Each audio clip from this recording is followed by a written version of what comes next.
So hello everyone and welcome back to another video, and here we have my HD 7770, and today I'm just gonna do a quick video on talking about what I plan to do with the card, and also I'm gonna do some planning for the mods that I'm going to do. So I guess let's start with talking about what I'm gonna do with the card. So as of now, I have done a couple benchmarks with the card, and I have somewhat figured out how it clocks. Short version, memory is still LPDA, which means the memory is pretty bad. The core is pretty good, actually, at least from how it looks to me. I actually don't know where these cards usually clock. So, actually don't quite know what a quote-unquote good clock would be, but the AC quality is fairly high, and so it goes a lot higher than, say, a Tahiti core, which you should expect from this, actually. The memory stock, it goes 1125 megahertz. Best I could get out of this is 1450. It can do 1460 if you're lucky, but 1450 is the highest you can consistently get through Firestrike stress test with. So memory not really good. Usually those things top out at, usually 1600 is where they stop. Not every single one of these can get to 1600. That's where these start dropping out.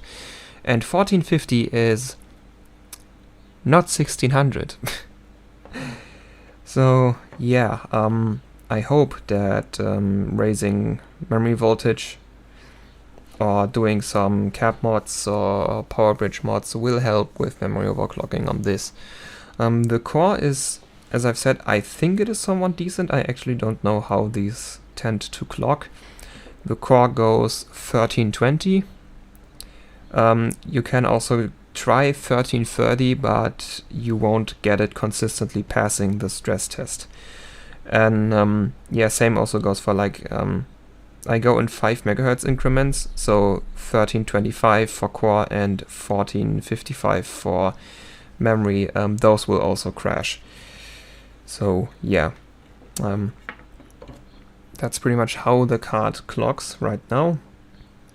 And so let's start talking about what I plan to do to this card. So I have figured out all the PWM controllers on this card. There are 3 different ones. The first one is over here. That one is for the memory controller rail, or VDDCI as I call it. Then yes, I have painted it. The short looks even worse. This right here is the V-Core controller, and then here is the memory controller, memory rail controller. The memory rail controller and the memory controller too many controllers here. These are actually the same thing.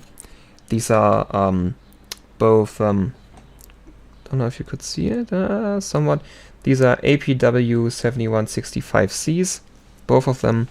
I have a datasheet for them, as I have for this V-Core controller over here, which is which is an L6788A. So I have all the datasheets for those controllers, which means we can volt mod everything. Well, there are still some more voltage rails on this card, but like this down here, that's either display drive or the 9.95 volt rail. I think this one is display drive. And then down here, this little inductor. Now that could actually be input filtering. Yeah, there should be a 0.95 volts rail also somewhere on this card. I'm not gonna mod these because display drive only becomes interesting when you go to Sub-Zero temps, and obviously this card will never run Sub-Zero. And 0.95 volts rail, pretty much, people have modded that rail and have said that it doesn't do anything, so I'm not bothering to mod that rail. What I'm going to mod is vcore, VDDCI and vmem. And yeah, so the thing about HD 7770s is when you raise vcore, so the core voltage, this card can go up to 1.3 volts, and it actually does 1.3 volts because like this is a Sapphire card, and Sapphire had a thing going with their HD 7970s and 7950s where they would lock out the firmware of the voltage controller and you actually couldn't change the voltage. And I got kind of suspicious when GPU-Z reported that even though I have selected 1.3 volts, GPU-Z told me it was running on stock with the 1.175 volts, but that's just, yeah, I narrowed that down to just bad software sensors because I have taken my multimeter and yes, we actually got 1.3 volts out of this thing. So yeah, it does work. And yeah, and the thing is, when you raise core voltage on graphics cards that are based on the Curb Verde die, so this one here, that's HD 7770s, and also which I have on the shroud, R7 250Xs. Funnily enough, this thing actually reports as an R7 250X in software, even though it has HD 7770 written on the heatsink and also the back right here.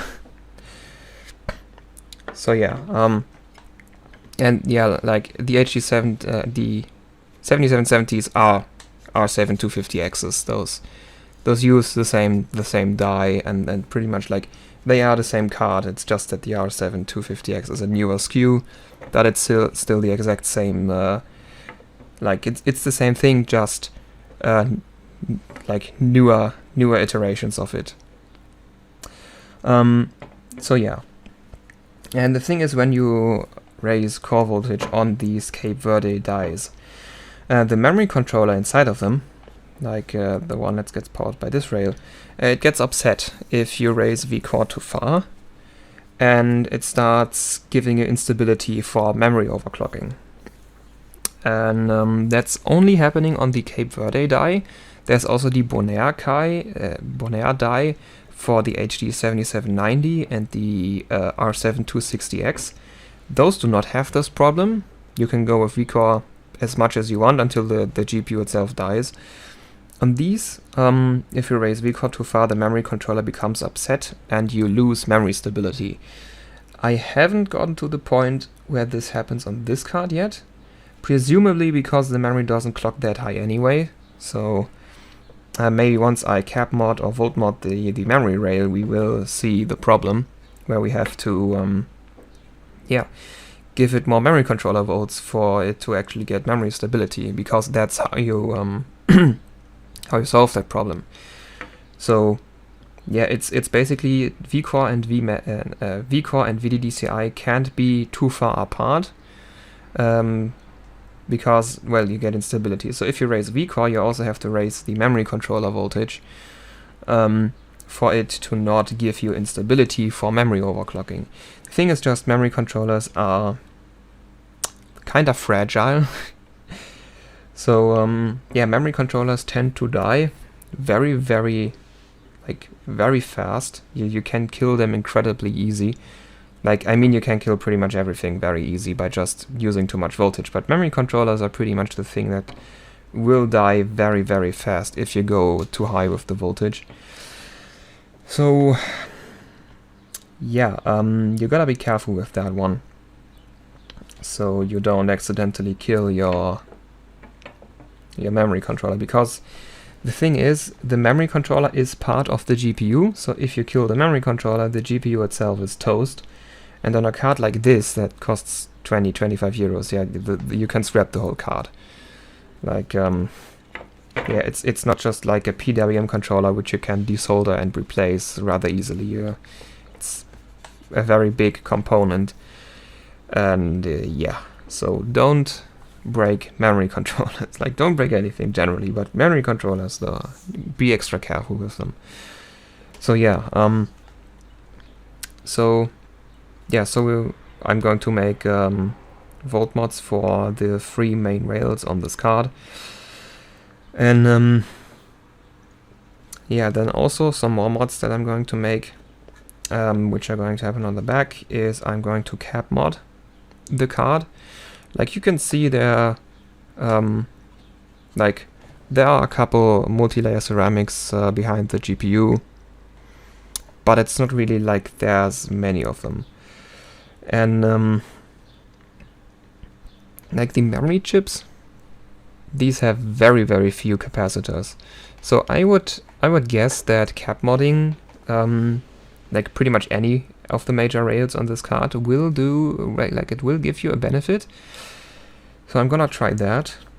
And then also I'm going to try to make power bridges again. So for vCore. So we have our 3 inductors here for vCore, and then we can just basically take the output legs, short those together, and then take 1 wire or maybe more and connect them to these this row of larger capacitors behind the GPU, because I have already checked if they are vCore, and they are vCore, and I can demonstrate it real quick.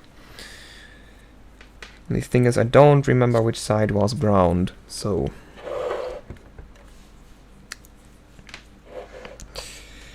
let's see. Are you ground? Nope, that looks like vCore. Let's check the other side. Yeah, so that's ground. And this side is vCore. Ah, come on. Yeah.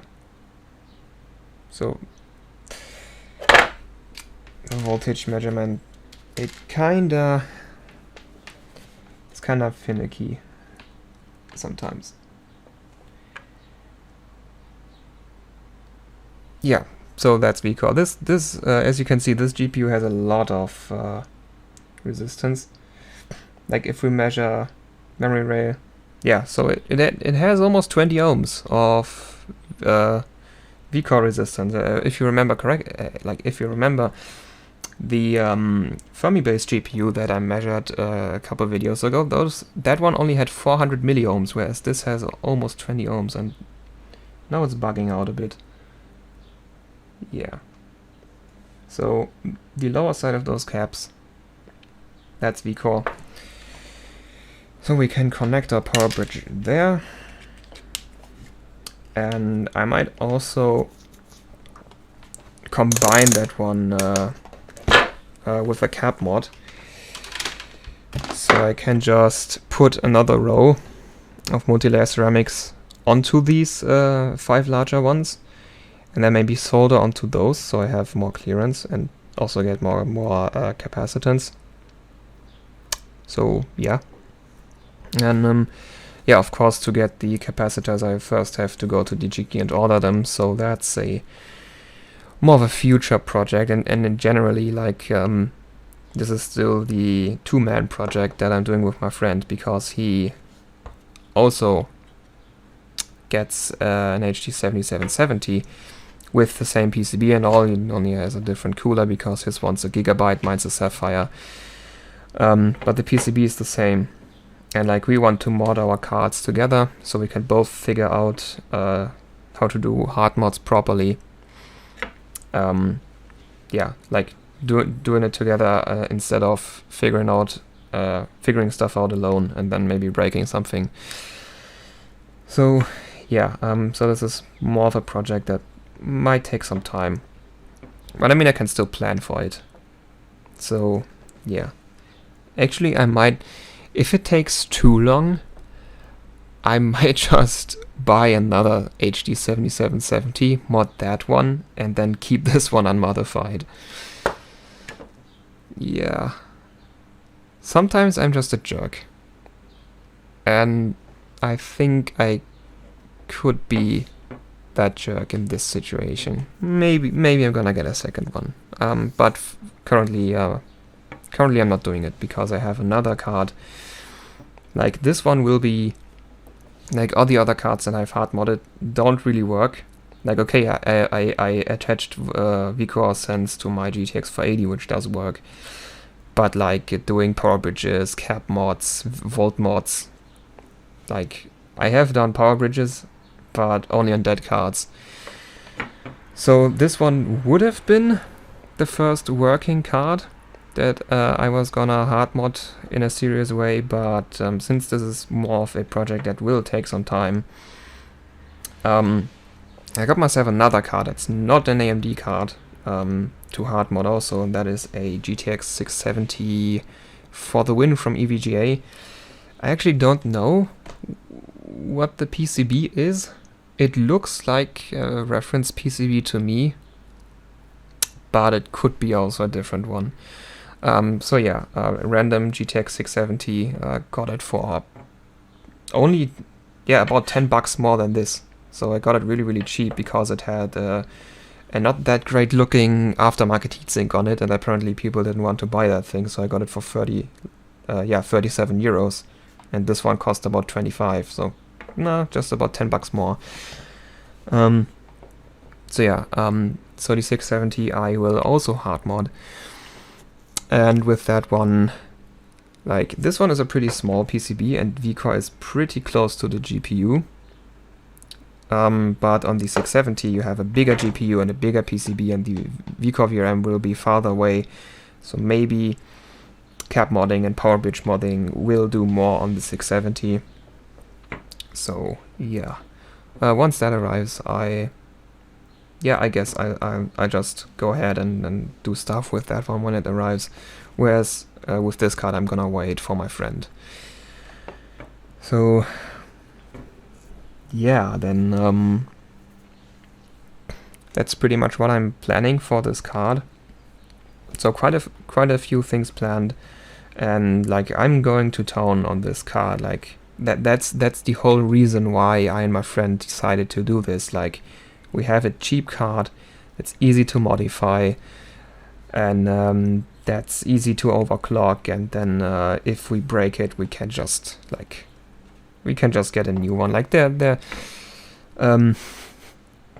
if you at least learn something while breaking your card, I think it's worth the money. So yeah, like if I break this, I can just get another one. Like it's an HD 7770 or like the R7 250X a CMD edition by now, even though I haven't really done anything except painting it. Yeah, so that's pretty much it for this card, and yeah, maybe we can get the video below 20 minutes. So yeah, that's pretty much it for the HD 7770. Hope you enjoyed watching the video. Anyway, thank you all for watching, and until next time, bye.